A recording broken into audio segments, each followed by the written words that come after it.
Salve, salve, sejam bem-vindos à Semana da PAN. Eu sou Felipe Moura Brasil e apresento aqui um resumo dinâmico de tudo que foi destaque em nossa programação.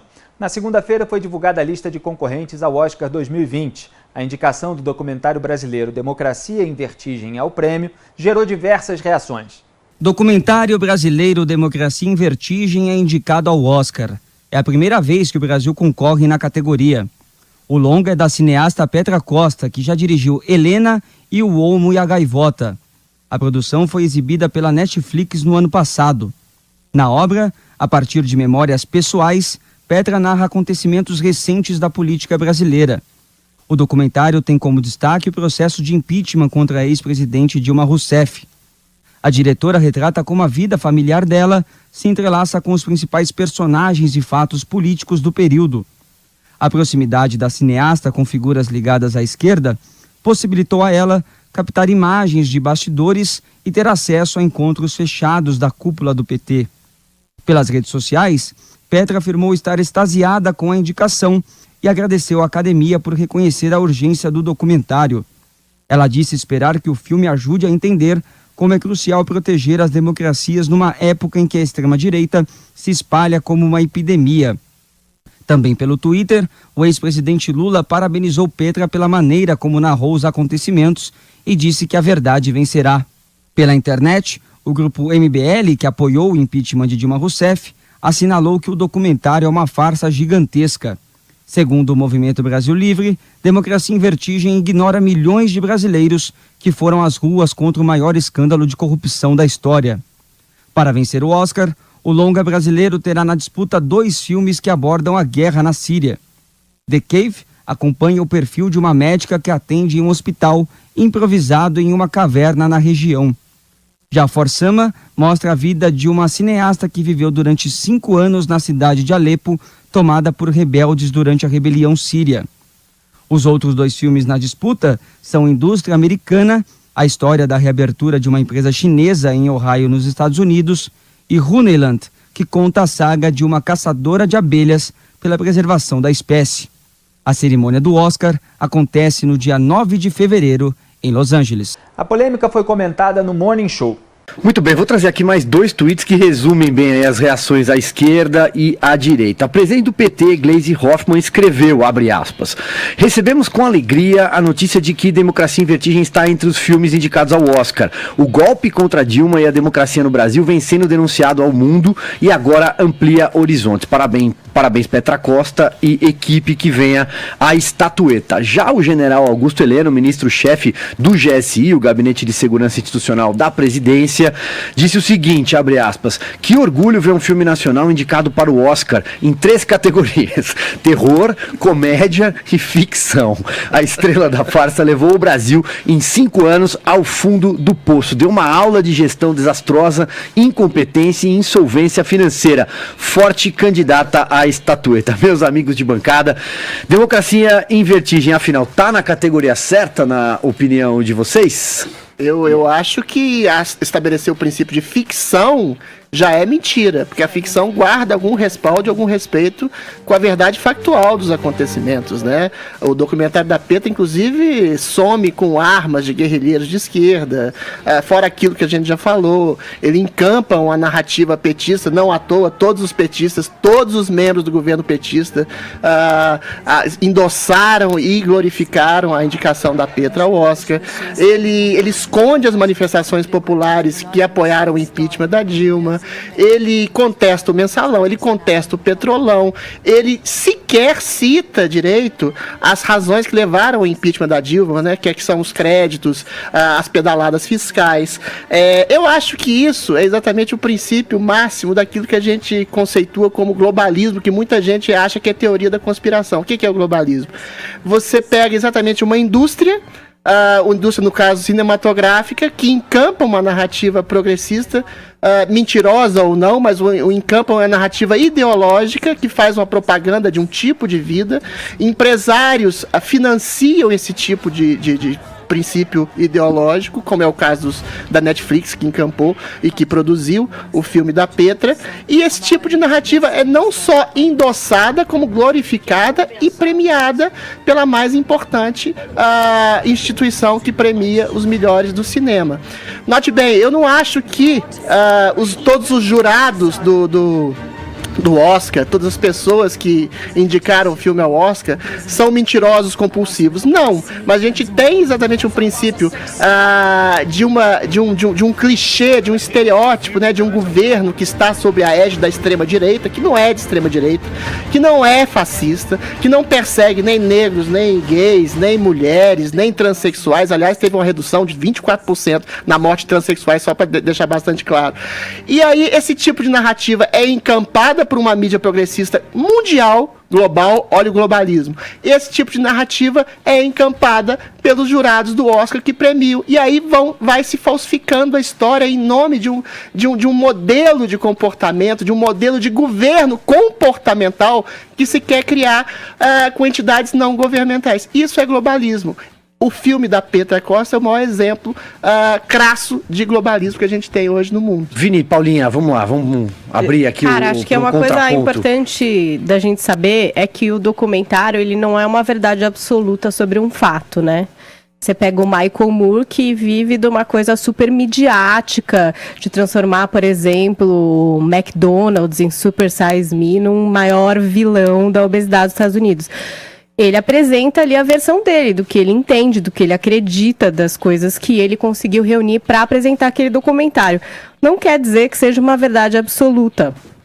Dito isso, eu acho que o filme da Petra começa já colocando ela nessa posição de petista, de lado pessoal e tal. Então, assim, de certo modo, eu acho que ela é honesta em já de cara dizer a que veio. Eu não tô aqui para contar a história. Tô aqui para contar a história de acordo com a minha versão, né? Com o que eu acredito. Aí tem outros pontos aí que dá para se questionar, coisas que ela não colocou, ou tem a história de uma foto também, que parece que foram apagadas armas ali. Isso eu acho sério, por exemplo, pegar uma foto e apagar, fazer um apagamento de uma coisa e usar num filme, eu já acho mais sério. Então, mas aí, Paulinha, complementando o que você está querendo dizer, porque eu concordo que o documentário está inserido dentro desse recorte, os julgadores que estão ali avaliando o filme, a maioria deles não conhece essas minuciosidades. Não conhecem. O Brasil não sabe nada do Brasil. Mas eu acho que o filme não vai ser julgado sobre se ele é um retrato do Brasil, se ele é a verdade sobre o Brasil. É a estética? Não é a estética, é o que ela resolveu contar naquela história. Vocês são muito utópicos, porque a estética se casa com a ética e com o princípio de mostrar uma verdade, principalmente quando um documentário é chamado de documentário.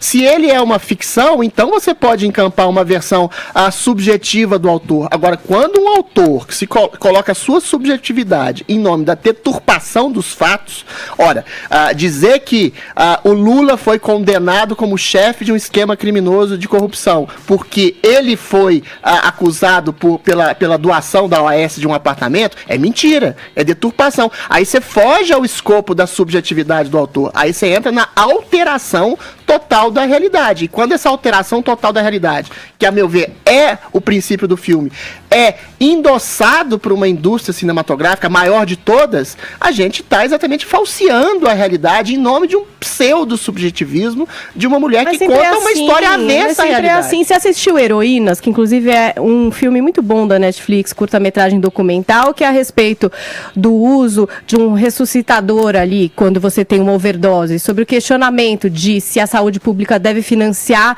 isso ou não, já que são drogados, são químico-dependentes e tal.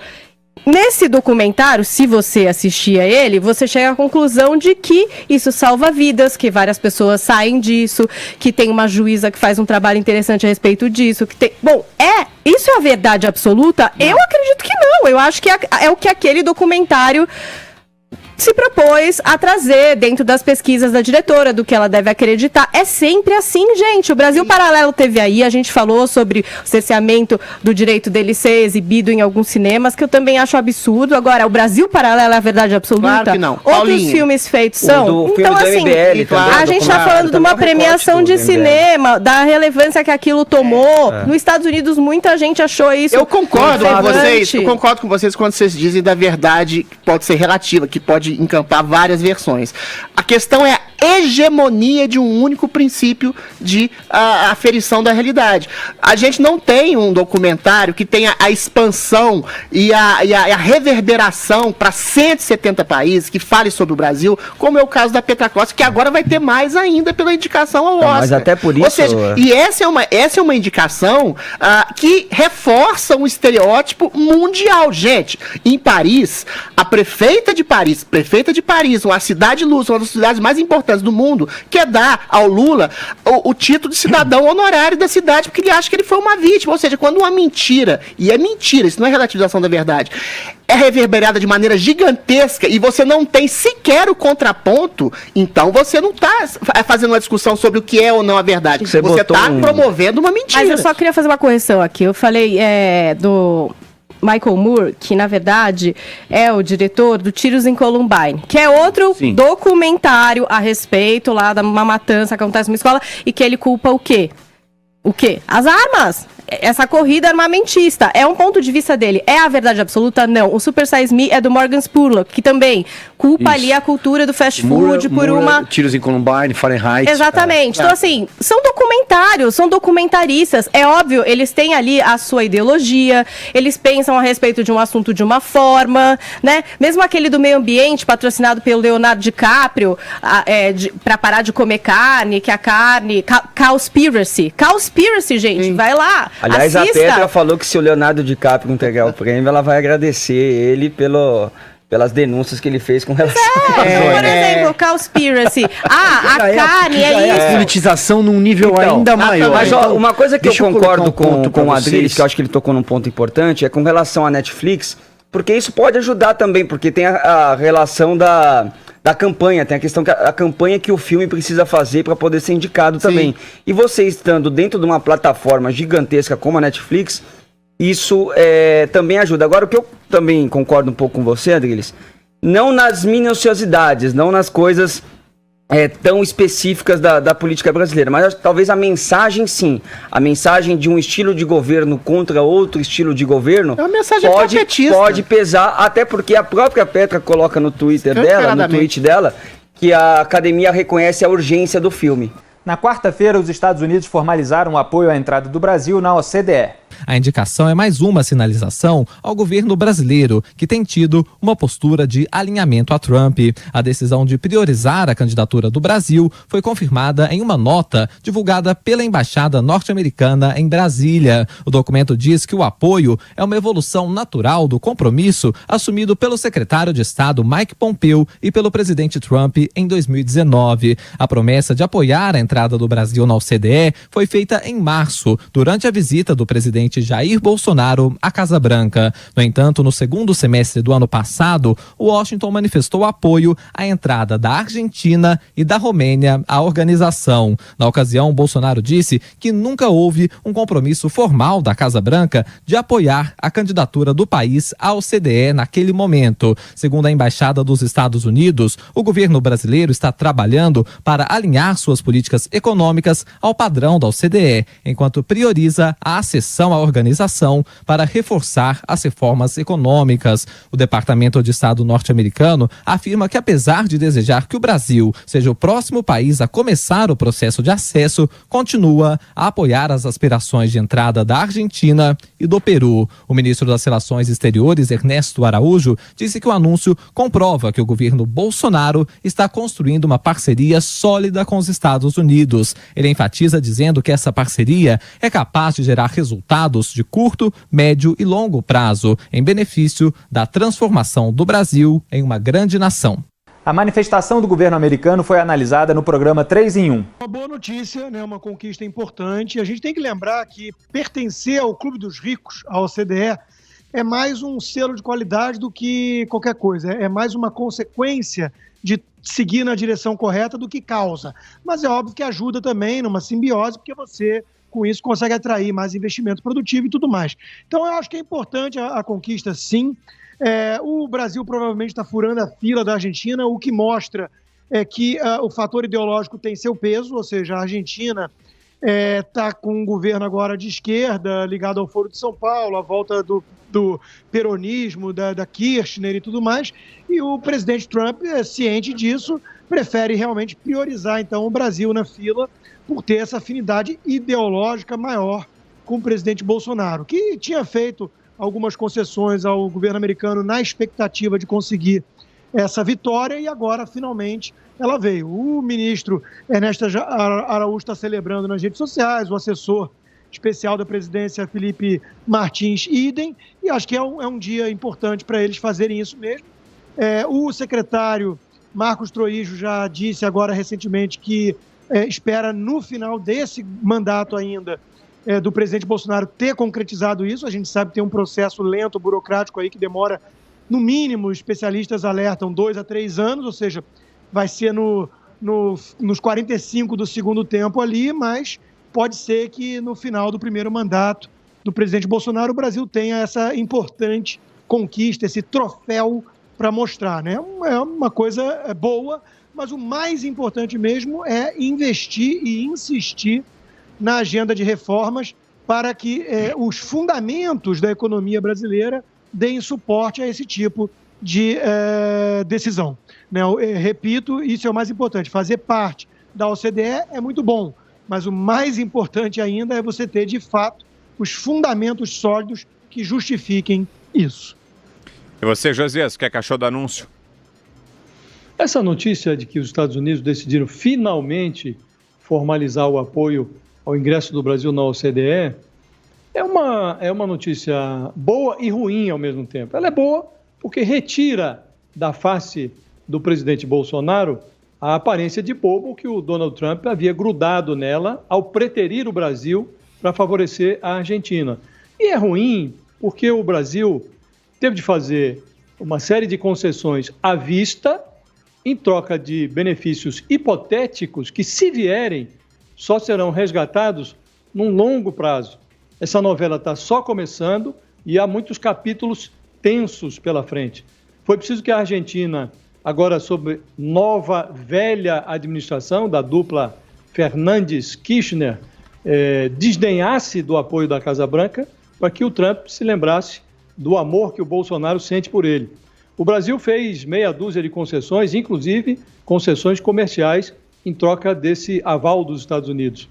As concessões foram desde a liberação de visto para turista americano até o favorecimento de produtores americanos de trigo e etanol. Mas no capítulo mais ruinoso de concessões, o Brasil teve de abrir mão do status de país em desenvolvimento na OMC, que é a Organização Mundial do Comércio. Com isso, o país perde vantagens tarifárias, mas continua sendo um país subdesenvolvido e não vai perder essa condição, mesmo que seja aceito lá adiante na OCDE. O mais lógico, a meu juízo, seria que o Brasil se mantivesse num cenário internacional ao lado de outros países em desenvolvimento, zelando pelo equilíbrio das regras de comércio mundial, sobretudo no momento de atrito entre Estados Unidos e China.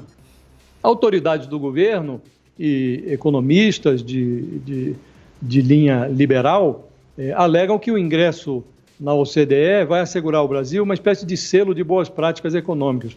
Esse selo virá não por um acesso à OCDE, mas pela persistência que o Brasil for capaz de demonstrar na trilha desse caminho das reformas que apenas começaram no Brasil. De resto, essa conversa de selo, de simbologia, isso é conversa fiada, porque a Grécia integra a OCDE e isso não impediu que a Grécia fosse a breca. De resto, o processo de aceitação de novos sócios ali nesse clube de ricos, ele é muito longo e tende a ser penoso. O apoio do Trump é importante, mas não basta. É necessário obter o aval de todos os 36 países membros da OCDE.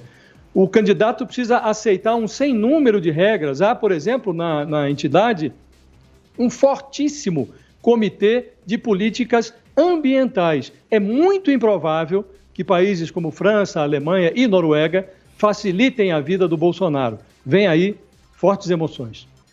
Denise. Uma coisa que pode ocorrer a médio prazo e a longo prazo e talvez acontecesse de qualquer modo, claro que esse aval dos Estados Unidos é importante, mas dentro de um processo de reestruturação da economia brasileira que a gente espera que aconteça de fato, com novas reformas, com melhoria do ambiente de negócios, segurança institucional, segurança jurídica, revisão da carga tributária. O Brasil é um país adverso aos negócios, aos investimentos, ele tem muito a fazer ainda para ter condições de entrar na OCDE. Como o José ressaltou, a necessidade de os outros membros também a endossarem essa indicação. A Europa faz restrições, a ampliação do número de membros da OCDE e, por enquanto, o Brasil fica meio que num vácuo, porque ele perdeu aquela vantagem de um país emergente. Um país emergente que nós sabemos que enfrenta seríssimas dificuldades para entrar num crescimento sustentável de longo prazo, com mais investimentos. Enfim, o Brasil tem um longo caminho pela frente, está nesse caminho, tem uma agenda importante que pode levar a avanços enormes, mas é isso. Eu acho que os Estados Unidos meio que estão fazendo uma média com o Brasil, teve interesse político nessa situação e a derrota de Macri pode ter colaborado para alterar essa posição do governo Trump em relação à Argentina. Ele não gostaria de ver a Argentina com o atual governo participando da OCDE, embora a Argentina estivesse na frente, mas é um país que tem muito mais dificuldades hoje até do que o Brasil, que tenta driblar uma crise seríssima, com inflação disparando, tendo de recorrer a congelamento de preços, renegociação da dívida. Então isso até chocou um pouco quando os Estados Unidos colocaram a Argentina com uma condição prioritária, mas era isso, fazia parte daquela fila. E o Brasil agora está na fila e vai ter que mostrar serviço para poder ser aceito de fato. Na quarta-feira, o governo confirmou o aumento do salário mínimo. O salário mínimo será novamente reajustado em fevereiro para garantir a correção, pelo menos, da inflação do ano passado. O valor vai passar de R$ 1.039 para R$ 1.045 por mês. Um reajuste pequeno, de apenas R$ 6,00, mas que vai obrigar a equipe econômica, segundo o ministro da Economia, Paulo Guedes, a remanejar o orçamento. Ele sinalizou com a possibilidade de uma arrecadação extra de cerca de 8 bilhões de reais, que deverá ser anunciada nos próximos dias. Como o aumento deverá custar 2 bilhões e 300, a expectativa é que tenha dinheiro suficiente. Sem arrecadação extra, Guedes não descarta a necessidade de novos contingenciamentos. Nós vamos ter que achar os recursos para fazer isso, mas o mais importante é o espírito que o presidente defendeu. Quando chegou em 31, quando tivemos que aprovar esse aumento do salário, o espírito que o presidente defendeu foi o da Carta Constitucional, que é a preservação do poder de compra do salário mínimo. Ontem, logo cedo, o presidente Jair Bolsonaro já admitia o que ele chamou de brechas para rever o valor do mínimo. A mudança será feita via medida provisória. Na prática, as duas vão tramitar juntas lá no Congresso Nacional. Nós tivemos uma inflação atípica em dezembro, não esperava que fosse tão alta assim, mas foi em virtude basicamente da carne, e tínhamos que fazer com que o valor do salário mínimo fosse mantido. Então, ele passa via medida provisória de R$ 1.039 para R$ 1.045. A partir de 1º de fevereiro. O ministro da Economia, Paulo Guedes, explicou que o principal objetivo do governo neste momento é garantir a manutenção do poder de compra do salário mínimo. O presidente já tinha aumentado em R$ 2,00. Em janeiro, ele já tinha botado R$ 2,00 acima da inflação para pagar justamente o erro que foi cometido no ano passado. No ano passado, justamente como a inflação ainda não fechou, ela veio um pouco acima também, ficou R$ 2,00 abaixo durante o ano inteiro, ficou abaixo. Para não repetir isso, o presidente falou, não, vamos então corrigir já a partir de fevereiro. A inflação utilizada pelo governo para calcular o reajuste do salário mínimo lá no ano passado foi a projetada no final do ano pelo Banco Central. A decisão foi discutida no Morning Show com a presença de Samidana.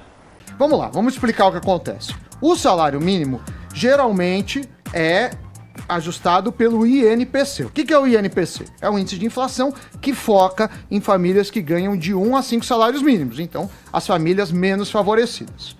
Só que o salário mínimo precisaria valer desde janeiro. O INPC estimado pelo governo, né? Pelo governo era 3,86%. Aí, dezembro, teve aquela loucura, os preços da carne foram para casa do chapéu e puxou a inflação para cima. Então, se revelou a inflação do ano não 3,86, e sim 4,48. Foi isso que aconteceu. E aí, o mínimo que era para ser, né, que já está valendo de 1.039, então aumentaria de 998 para 1.039. Aí, deram um ajuste para 1.045. Agora, quase tudo em economia tem seus impactos. Tem impacto. Qual que é o impacto disso? Muito pensionista recebe vinculado ao salário mínimo, sei lá. O governo vai gastar com isso 2,13 bilhões a mais. Aí, o Ministério da Economia falou, beleza, dinheiro não nasce em árvore.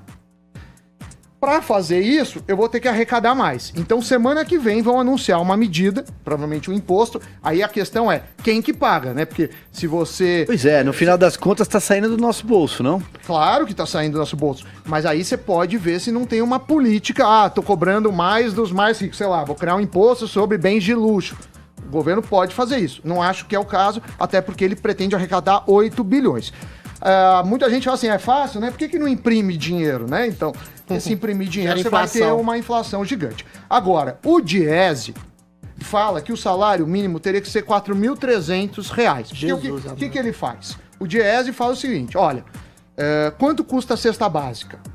Aí vai em todas as cidades em média a cesta básica. Aí fala, olha, uma família tem 4 pessoas, então calcula o custo com comida. Aí eles pegam a Constituição e falam, o brasileiro tem que ter direito à moradia, tem que ter direito a caneta é fácil. Saúde, educação e transporte. E aí, o salário seria 4.300. Agora, existe uma questão, por que a gente não aumenta o salário mínimo em 4.300, então? Porque se fizesse isso, não ajudaria as pessoas. Você teria muitas pessoas sendo mandadas embora.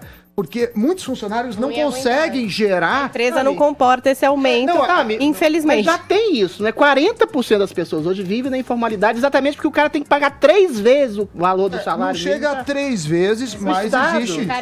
Então como é que faz com o Estado? Eu acho que assim, quando a gente olha a história do mundo, a gente vê que algumas empresas, em determinados períodos, abusaram dos funcionários. Sim. Trabalhos parecidos com um trabalho escravo. Então, mas esses 40% não estão inseridos em nenhuma lei trabalhista, eles não ganham nada de incentivo estatal. Então, a grande questão é que o Brasil tem excesso de direitos. E esse excesso de direitos vira uma conta. Então, assim, se você ganha 1.000, mas você custa 2.000, eu como empregador, eu não olho os 1.000, eu olho os 2.000. E você tem que gerar dinheiro para 2.000. Então, se eu vou dando excesso de direitos, eu vou deixando cada vez mais difícil. E uma legislação trabalhista absolutamente obsoleta.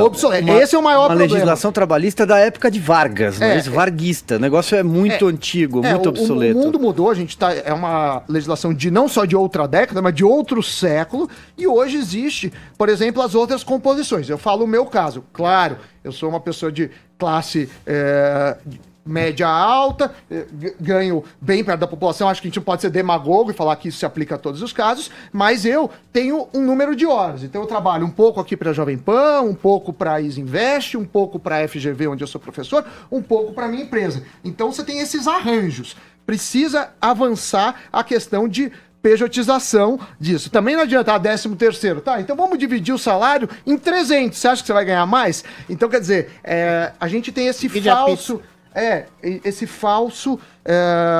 essa falsa sensação que é fácil, mas o fato é que salário mínimo, se aumenta, você está aumentando imposto. Se você aumenta mais, você pode deixar a gente desempregada. Então, você gera mais desemprego do que benefício, ou seja, é um populismo invertido, não é? Assim, o aumento foi realmente a inflação, né? Foi só a inflação, mas quem defende aumento real tem que tomar cuidado. O que eu peço como economista, que sou... e cientista, sair um pouco do campo ideológico, então seja, o mínimo precisa ser 5.000 ou o mínimo tem que ser 0. E olhar outros países e fazer experimentos, né? Experimento que eu digo é pegar dados e medir, para ver se tem um mínimo ideal. Talvez 500, 900, R$1.000 seja um bom mínimo para preservar os menos favorecidos e não jogar para a informalidade. Durante a semana, a equipe econômica anunciou que a reforma administrativa será implementada em fases e deve sair até 2022. Em entrevista ao Jornal da Manhã, o secretário especial de Desburocratização, Gestão e Governo Digital, Paulo Webel, detalhou a proposta. O governo vem trabalhando desde o ano passado nesse assunto, várias áreas envolvidas. A ideia ainda, o texto estrutural já está fechado, mas ainda tem alguns ajustes para fazer. A ideia, pelo presidente Bolsonaro, é enviar em fevereiro, fazer a apresentação ao público, à imprensa e ao Congresso. Primeiro, uma proposta de emenda constitucional, que cria esse novo marco regulatório do serviço público, para botar a administração pública brasileira, que hoje trabalha com um desenho feito na década de 80, para algo que seja compatível com o ano de 2020. E preparar o Brasil para os próximos 30 anos, que vai haver uma mudança muito significativa em termos de tecnologia, inteligência artificial, uso de dados e evidências. Então, isso vai ser apresentado em detalhes só em fevereiro. Professor Marco Antônio Villa. Secretário, bom dia. Bom dia, Villa. Tudo bem? A tarefa é dura, né? Porque eu estava me lembrando aqui que no governo Fernando Collor foi criada uma secretaria para isso. Era o João Santana, o secretário, né? E ele, na época, tentou fazer uma reforma, não conseguiu, e sequer sabia o total de funcionários públicos. Não havia o número. Era impossível saber o número exato de quantos funcionários públicos tinham. Algo assim, absurdo. Agora, em relação a essa reforma do que o senhor está capitaneando, uma pergunta que eu vi no noticiário, vou perguntar ao senhor. Há diminuição de jornada de trabalho? Há diminuição de salário? Me esclareça esses dois pontos, por favor. Perfeito. O presidente Bolsonaro colocou algumas premissas na reforma administrativa. A primeira premissa: não mexe na estabilidade dos atuais servidores. Sim. Todos os atuais servidores terão sua estabilidade mantida e garantida. Segundo ponto: não mexe no salário dos atuais servidores. Todos os atuais servidores terão seus salários garantidos. Terceiro ponto: não mexe no postos de trabalho dos atuais servidores. Eles terão seus postos de trabalho garantidos. E quarto ponto: garantir que os pagamentos de todos os servidores sigam em dia no governo federal, não tenha nenhum atraso. Essas são as premissas que o presidente Bolsonaro deu. Ele falou que não abre mão desses pontos. Rodrigo Constantino, secretário, Paulo Webel conosco. Bom dia, secretário. O que eu queria saber é exatamente isso, então. O Banco Mundial fez um estudo sobre o Estado brasileiro, a pedido, inclusive, do governo, e identificou lá realmente várias falhas, né, processuais, essa coisa de várias carreiras, que tudo isso que engessa o setor público e cria esse carreirismo sem qualquer elo à produtividade, ao bom serviço prestado. Eu queria que você aproveitasse a oportunidade para explicar quais as principais mudanças das propostas, então. Por que isso vai impactar de forma positiva a vida do cidadão brasileiro? Constantino, muito obrigado. A gente vai apresentar as propostas em fevereiro, mas eu posso adiantar um pouco do diagnóstico. Hoje o Brasil tem um engessamento muito grande. Mesmo os bons servidores públicos estão muito amarrados. Tanto a estratégia de atuação do Estado, os mecanismos de atuação estão muito atrasados, ainda da década de 80, como eu referi antes.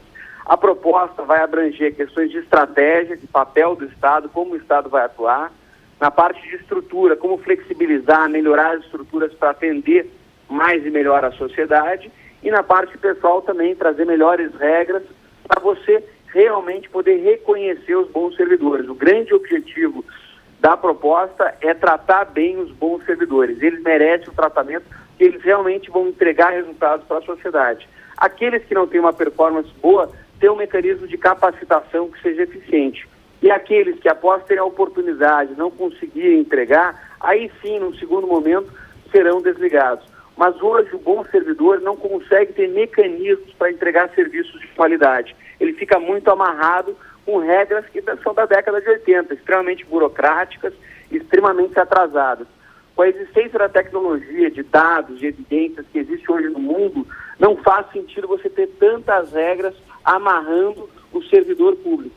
Então, o futuro vai ser uma administração muito mais flexível, muito mais centrada em servir a sociedade e prestando contas com metas e indicadores que vão ser cobrados.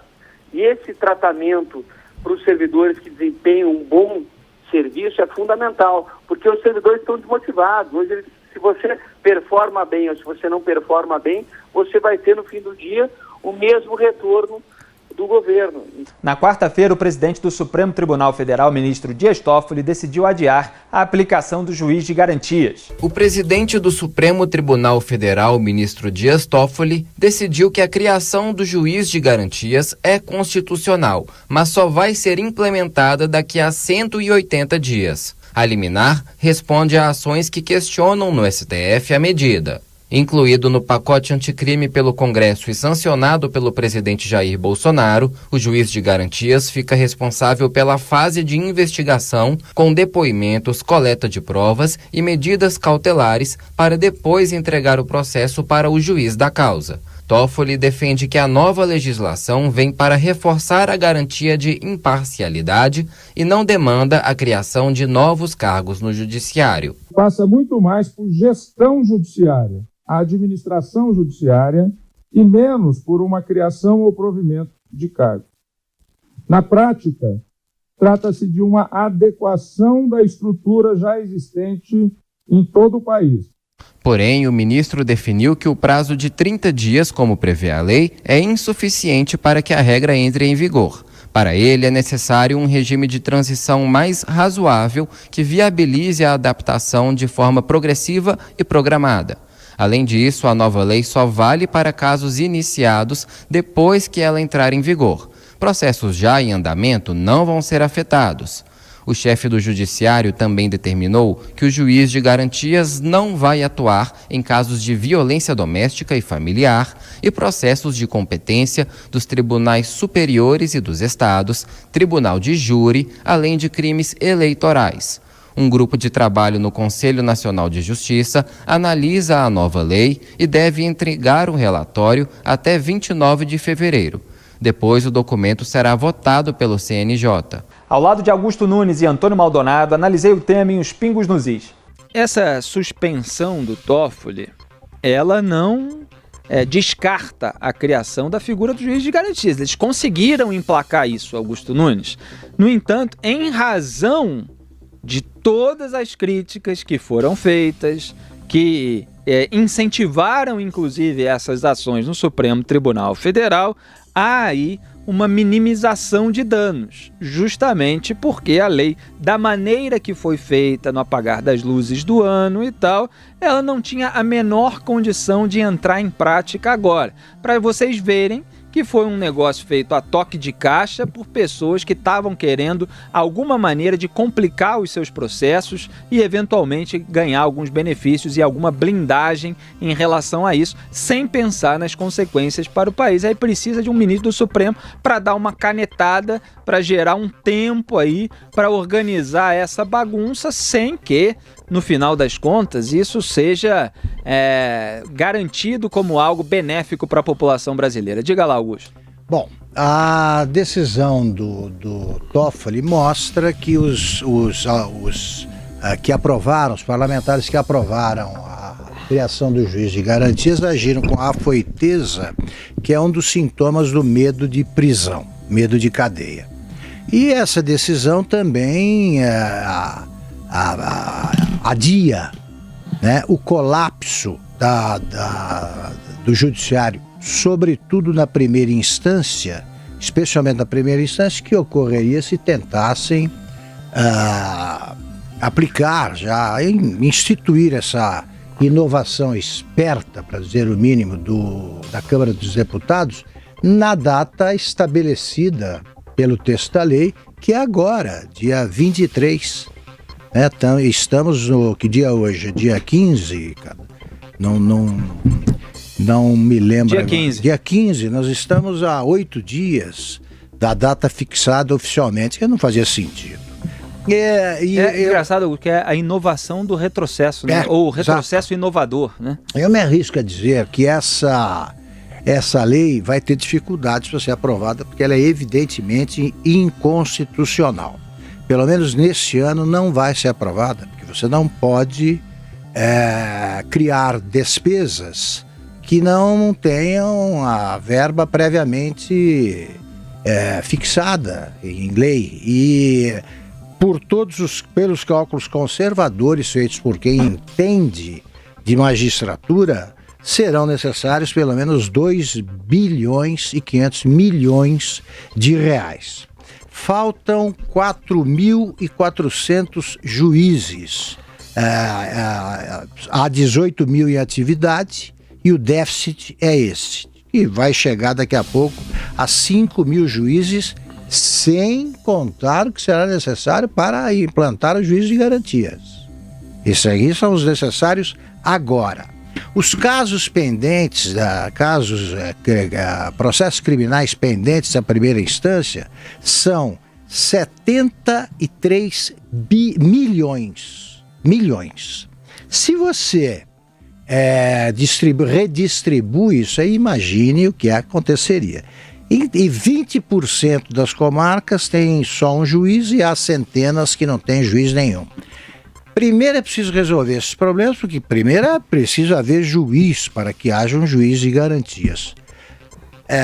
Isso não vai ser feito em 6 meses. Então o Toffoli, ele ficou como ele tinha prometido, tinha dito ao presidente Jair Bolsonaro que era viável a implantação na data fixada originalmente, ele fez ali uma esperteza, 6 meses. Podem ter certeza de que logo virá mais um adiamento por 6 meses, se essa bobagem sobreviver à morte por inconstitucionalidade no Supremo. Antônio Maldonado, diretamente de Brasília, qual é a sua visão? Olha, Felipe, eu acredito que essa decisão do ministro Dias Toffoli de hoje, ela atende à demanda nossa, ou da parcela da população brasileira, que defende uma justiça mais célere e não uma justiça mais demorada, mais arrastada, um processo judicial mais arrastado. Então, para quem quer que as decisões judiciais saiam mais rápido, essa decisão é uma decisão favorável. Agora, as aspas do ministro Dias Toffoli, elas jogam um balde de água fria naqueles que não querem a criação do juiz de garantias. Eu vou ler aqui, você também já citou, mas eu vou ler um dos trechos. Ele fala: o juiz, abre aspas, o juiz de garantias veio para reforçar a garantia da imparcialidade. Fecha aspas e abre aspas de novo, não demanda a criação de novos cargos. Ou seja, ele está defendendo, ele já está apresentando argumentos contra aqueles que dizem que vai aumentar os custos do Poder Judiciário, de maneira geral, a criação desse juiz de garantias, e já dá a entender também que ele é favorável à criação, como ele já tinha deixado claro, ele é favorável à criação do juiz, mas que desse novo modelo de juiz no país, e que ele está apenas adiando para que isso seja de fato regulamentado, para que se estude e se tenha certeza de como vai se aplicar essa medida. Ou seja, não vai ser mais agora no dia 23, talvez, como disse o Augusto, também não seja daqui a 6 meses, mas em um futuro próximo a gente vai ver sim a instituição desse benefício, enfim, desse novo modelo de julgamento no país, o que vai atrasar o processo judicial, a não ser que o Supremo Tribunal Federal, a maioria dos ministros, quando forem julgar o mérito aí dessa decisão liminar do ministro Dias Toffoli, considerem a medida inconstitucional por ela não estar prevista ali no orçamento ou por outras questões que os ministros vão debater. Então, pode ser que o Supremo Tribunal Federal salve o judiciário brasileiro, o sistema judiciário brasileiro, e impeça que ele fique ainda mais demorado. Mas também ficar aguardando aí ficar com esperança de que o Supremo Tribunal Federal vai agir de acordo com o que defende a população é um pouco complicado, né? Então, por isso eu pessoalmente fico um pouco desesperançoso em relação à suspensão aí do juiz de garantias. Eu acredito que vai sim, não agora, talvez não daqui a 6 meses, mas em um futuro próximo a gente vai ter sim aí mais um juiz para julgar os casos que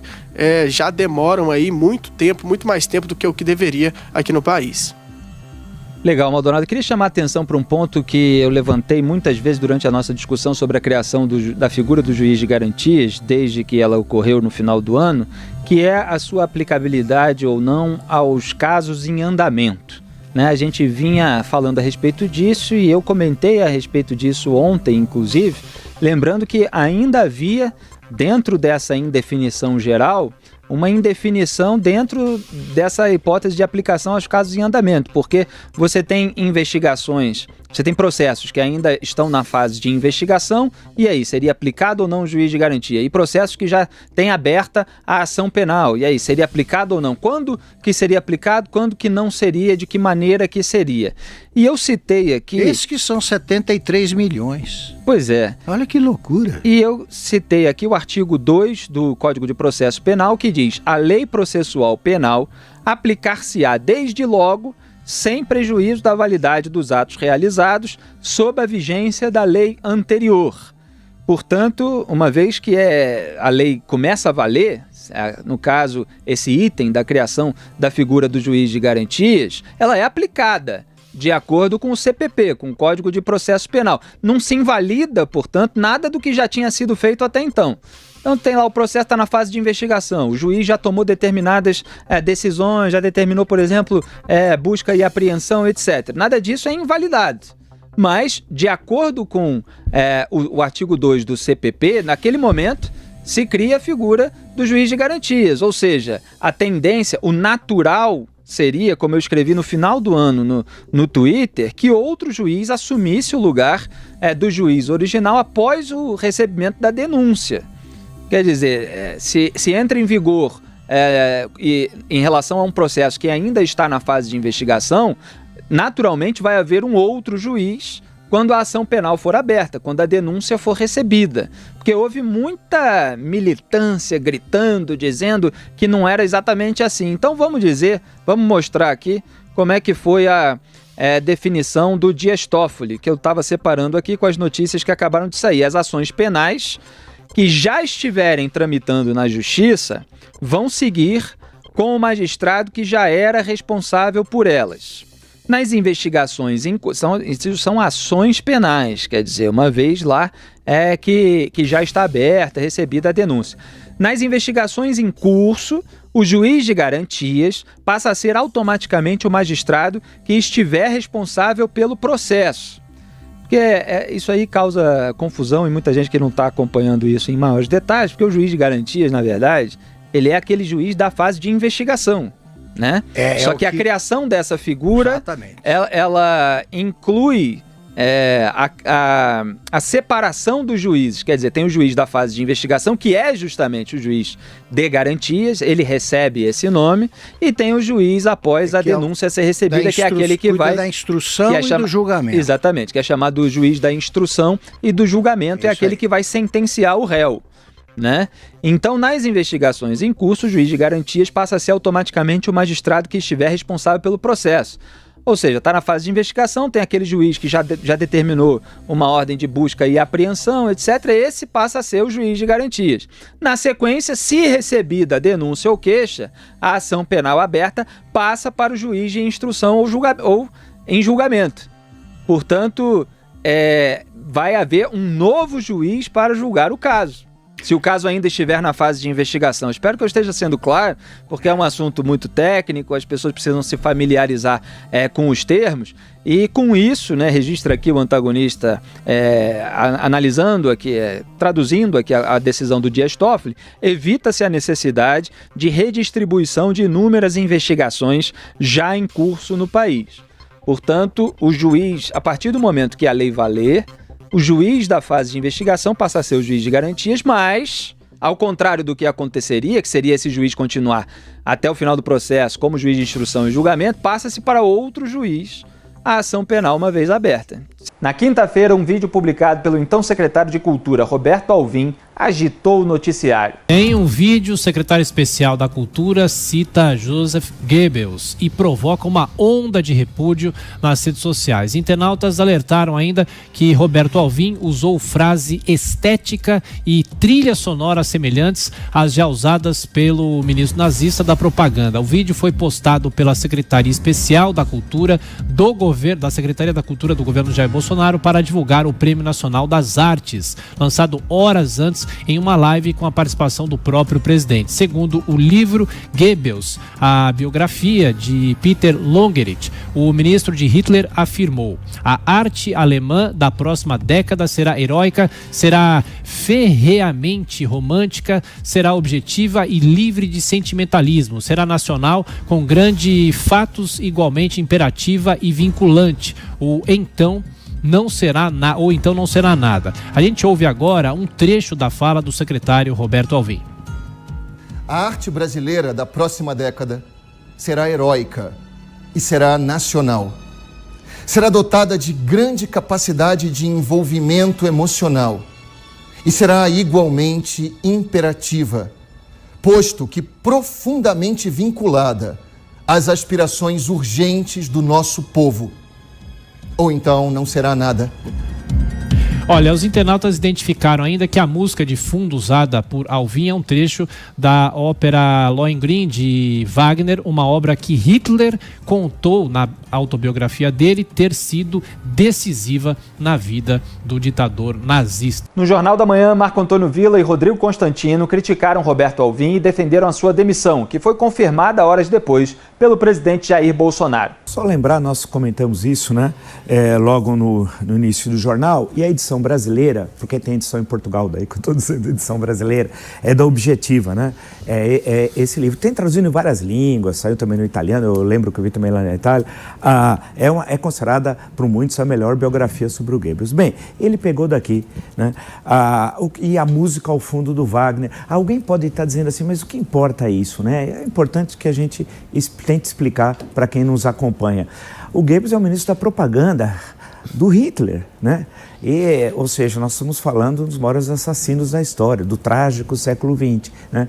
A música ao fundo do Wagner, Richard Wagner, evidentemente você não pode chamá-lo de, não é que ele é nazista, mas a obra foi, ele tinha uma visão, ele era antissemita, bem, o antissemitismo no século XIX na Europa é uma coisa assim tenebrosa tal, e muita coisa veio inclusive da França, né? O antissemitismo chega à Alemanha em grande parte produzido na França, que ainda tem antissemitismo forte, basta lembrar fenômenos recentes que ocorreram na França, por incrível que pareça, sem falar a Europa Oriental, aí a Polônia, a Hungria, aí é uma tragédia pior ainda, pesquisas recentes mostram isso. Bem, mas para ficarmos na questão lá do Wagner, músico de preferência, autor, né, do Hitler, que amava Wagner, ia inclusive, anualmente tinha a festa wagneriana, ele ia, comparecia, isso era tocado em campos de concentração, onde morreram 6 milhões de judeus, é inaceitável. Eu não sei de onde tiraram essa gentalha, como diria a doutora Florinda, mãe do Kiko, né? Eu não sei de onde tiraram essa gentalha. Eu fico vendo, eu falo, aonde eles estavam? Eu acho que muitos de vocês devem me perguntar, né? Porque eu não conhecia nunca tinha ouvido falar dessas pessoas, né? Aí essa gentalha foi dado poder. Esse cidadão, e não adianta o presidente passar o pano e falar que não é problema. É sim.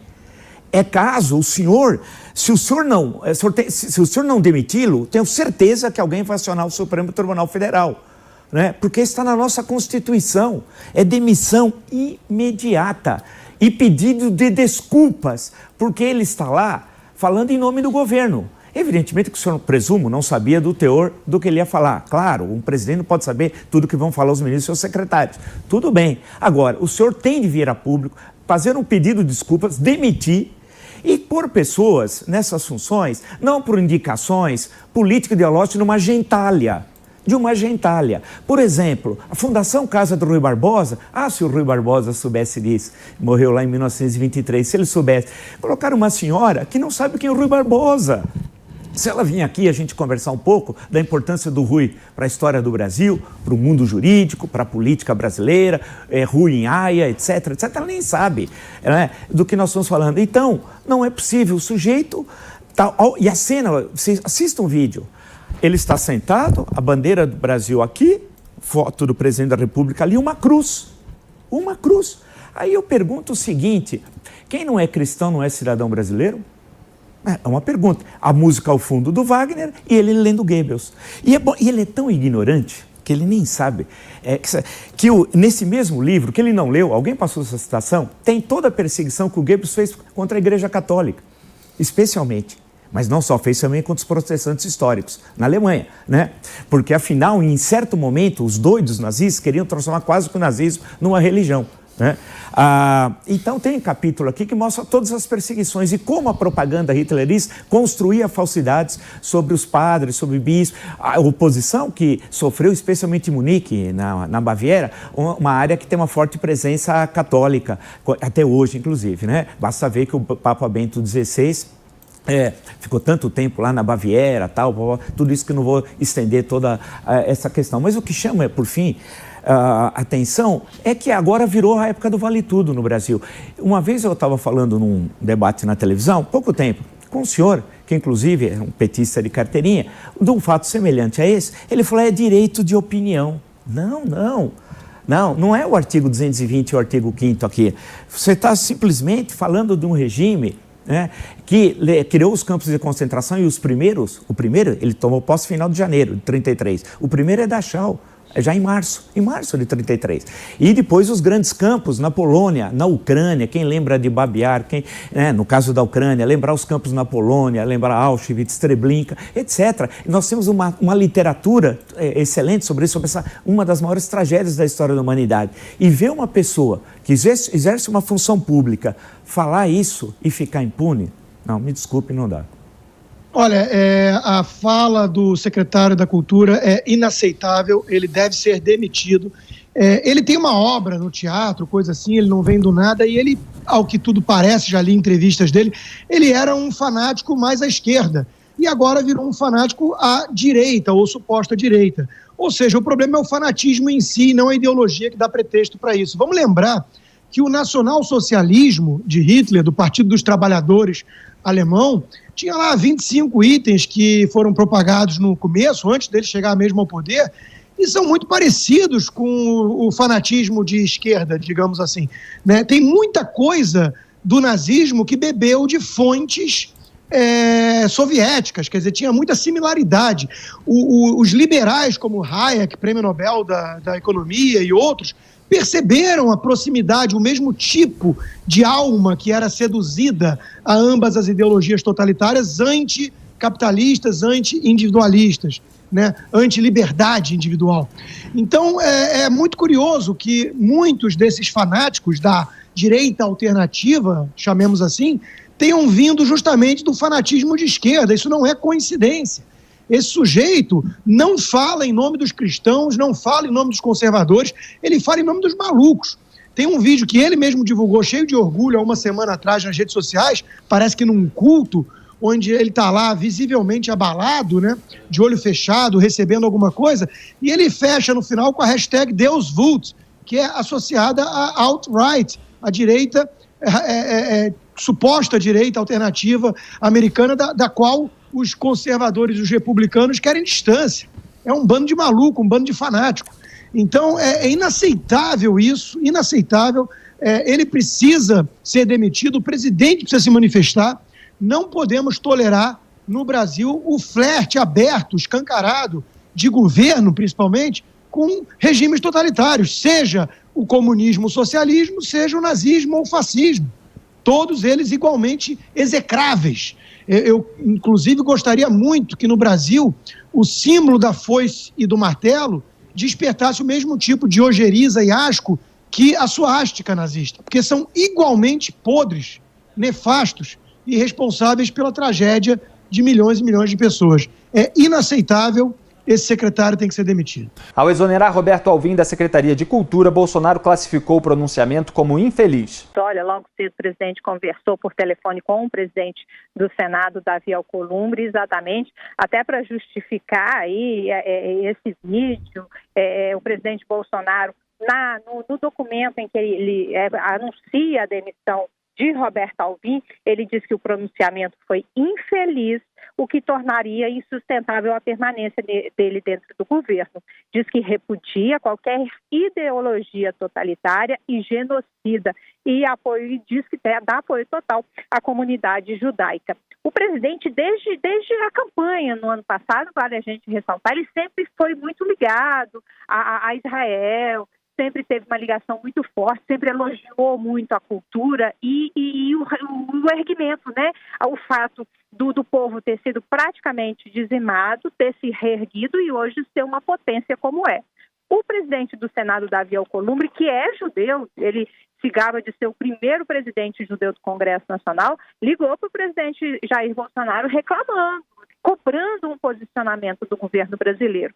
E foi uma das poucas vezes dentro aqui da administração federal, Denise, que foi uma unanimidade. não houve nenhuma voz de apoio ao agora secretário de Cultura, né? Todos os ministros, todos os assessores que a gente conversou pela manhã, finalizaram que realmente tinha sido um tiro no pé, que não podia se aceitar um movimento como esse. Um vídeo levando-se em consideração, defendendo ideias nazistas, na verdade. Até a música que foi escolhida, não foi o secretário falava muito em apoio à cultura nacional, em valorização da cultura, mas a música não é nem nacional, é uma música também que era muito apreciada na época do nazismo, lá na Alemanha, e é uma ópera de Wagner, também um BG alemão. Então, foi muita repercussão negativa. O presidente Jair Bolsonaro estaria irritadíssimo. Ele veio almoçar aqui no Clube Naval, conversar com alguns representantes do Ministério da Defesa, o ministro da Secretaria de Governo, Eduardo Ramos, exatamente para ver o alcance dessa notícia e os desgastes que podem aparecer a partir daí. O presidente da Câmara, o deputado Rodrigo Maia, também se posicionou totalmente contrário, cobrando um posicionamento do governo. O presidente do Supremo Tribunal Federal, Dias Toffoli, também disse que era uma inaceitável agressão, ofensa ao povo e à comunidade judaica. E Luciana, você citou essa proximidade do presidente Bolsonaro com a comunidade judia, e a Confederação Israelita disse hoje, divulgou uma nota, nós temos até as imagens dizendo que emular a visão de ministro nazista é sinal assustador, e pediu nessa nota a saída do secretário. Foi antes da decisão do presidente Bolsonaro. A nota dizia considerar inaceitável esse uso do discurso nazista. Nós estamos colocando aí a imagem, CONIB, a Confederação Israelita do Brasil, que considerou inaceitável. O Brasil, que enviou bravos soldados para combater o nazismo em solo europeu, não merece isso. Uma pessoa com esse pensamento não pode comandar a cultura do nosso país e deve ser afastada do cargo imediatamente. Eram algumas das colocações que remeteu inclusive ao Holocausto. Com a participação de Goebbels, o nazismo matou de 5 a 6 milhões de pessoas. Então é inaceitável. E a embaixada da Alemanha também se manifestou, dizendo que a Alemanha repudia esse tipo de lembrança que nós temos, que foi citada pelo secretário. Foi uma total inabilidade, até que a gente tinha intenção. Aí estamos veiculando a nota. O período do nacionalsocialismo é o capítulo mais sombrio da história alemã, trouxe sofrimento infinito à humanidade. A Alemanha mantém sua responsabilidade. Opomos-nos a qualquer tentativa de banalizar ou mesmo glorificar a era do nacionalsocialismo. É inacreditável que essa crise provocada por uma postura que é inimaginável, inclusive Olavo de Carvalho o criticou, e na saída parece que a única coisa que ele lamentava era exatamente isso, né, Luciano? Olha, a princípio sim, Denise, a avaliação que se faz é que, por exemplo, você não conheceu o discurso, uma pessoa comum não conheceu o discurso, tudo bem, mas um secretário de cultura que cuida da questão cultural do país, que está definindo regras para o setor, está anunciando um concurso, que na verdade o vídeo era para anunciar um concurso para obras de cultura no país.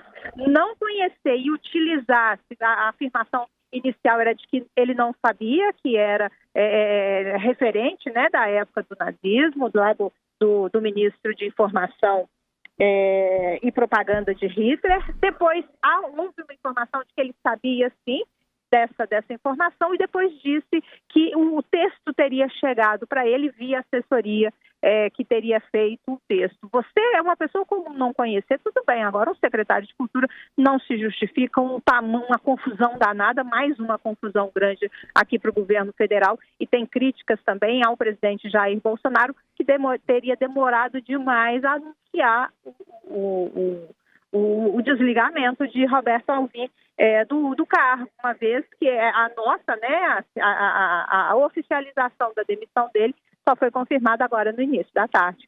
Você acompanhou aqui a Semana da PAN, um resumo de tudo que foi destaque em nossa programação. Para mais informações, acesse jp.com.br. Um grande abraço e até semana que vem.